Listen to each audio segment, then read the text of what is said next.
G'day team, welcome back to another video. Now this is a bit of a talk through about our investigation task for 2024. We are looking at superannuation, and the overall question is, will I be a multi-millionaire at retirement? And this is in regards to a friend of yours that's come to you for advice. Now they've just finished their studies and apprenticeship and they want to retire at the age of 65. And then they want to be able to live off that money for 25 years after they retire.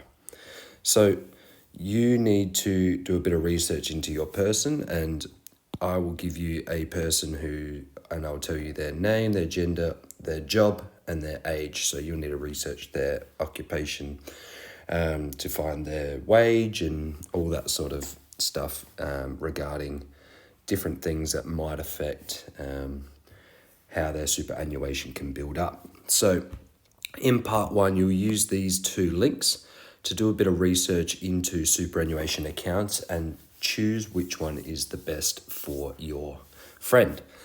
Now, obviously there are different types of accounts. You can have high growth, balanced, some have high fees, some have low fees, some have a higher rate of return. You need to do research into that and look at what the inflation rate is. So that will be CPI when you look at your super account and add that to get your final rate of return. So that is all what part one is. It's setting up your sort of superannuation account that you'll be using for your first few parts of your folio. Part two is looking at the account balance at retirement. So you'll be using an 11% employer contribution rate. So that is the current 2024 percentage. And you'll have to calculate that and then figure out how much money your person will have in their account when we're not changing anything.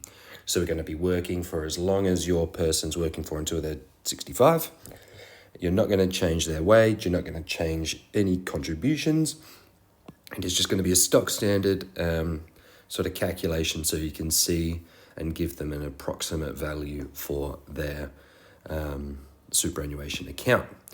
Now you need to be talking about some limitations and reasonableness behind these parts in every single part. So just keep that in mind as you're rolling through.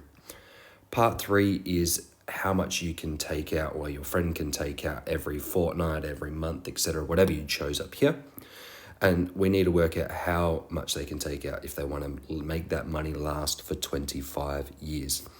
Now you can choose another bank account or a high interest bank account, savings account from another bank.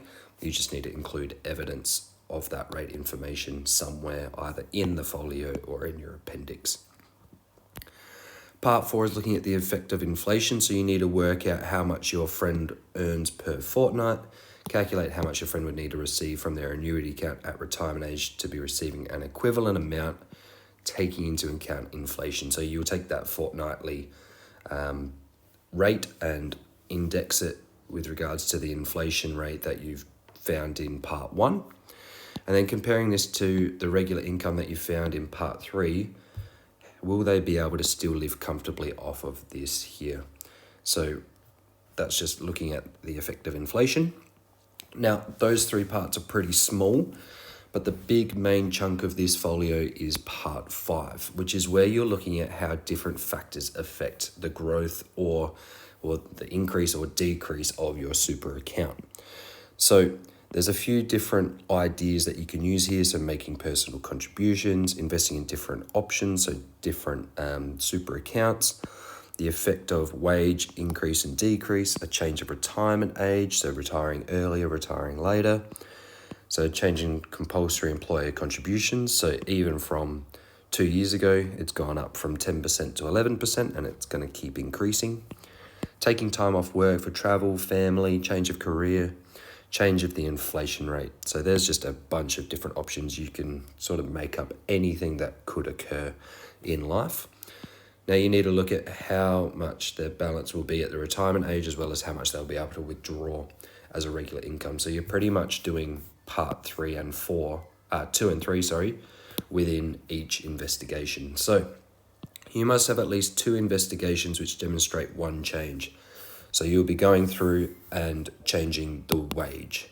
Okay, so changing the wage, and as you go through life, you will get more and more money, more than likely, as you work and get more experience. So often your employer will contribute more and more as you get through life, and you can look at how that will affect it. So you need 2 of those, probably a positive and a negative would be good. And then you must have at least 2 investigations which demonstrate multiple changes, which will give you a good sense of a really realistic approach to what a superannuation account and how it might develop over time. Okay, so at least 2 of each, preferably more if you've got time. So the report itself, so introduction, so that's outlining what superannuation is, introducing your friend, and then what you're actually going to be doing in the task in your own words. All right, so make sure you're looking at how you're going to do it, so you're using your method and methodology and things like that.